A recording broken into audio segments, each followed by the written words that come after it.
Let's talk consistency. Do you find yourself in this situation? You just work for a couple of days and you're very productive, and then you, just give up on that habit and you start relaxing and you slack off for a couple of days, and then you start feeling bad because of it, and you start working hard again for another couple of days, and the cycle goes on and on and on and on and on. Why does that happen, and should we feel bad for it? As to why it happens, in my opinion, it's because of how your brain is structured. Basically, as I said, you just have all those voices inside of your head trying to convince the parliament in order to form a government. And for a couple of days, you have the overachiever who gets like all the applause and the support and everything. But after the people go into the overachiever's government for a couple of days, they realize it isn't all sugar and honey, milk and honey, whatever. We can change expressions.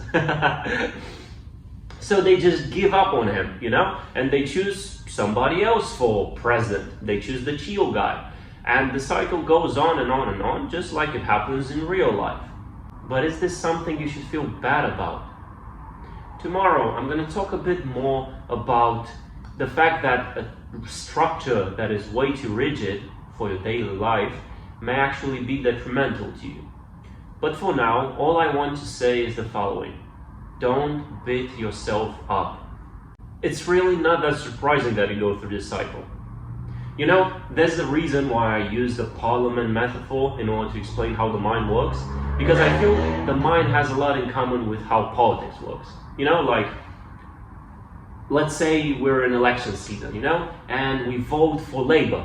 Because they're awesome, we just like their agenda, let's get them to govern, And Labour governs for 4 years, and then after all the fucking shit they do, we say, alright, get the fuck out of here, Labour out, let's bring in the Tories. And the Tories govern for 4 years. And then we get sick of the Tories, and we bring Labour back again. And this cycle goes on and on and on and on. So let me ask you this.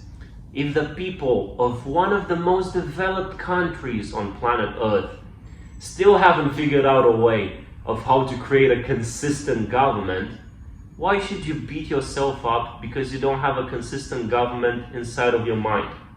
Is it really that bad? Anyways, as I said, tomorrow we're going to talk a bit more about how chaos can actually be beneficial for you. But until then, take care and see you around.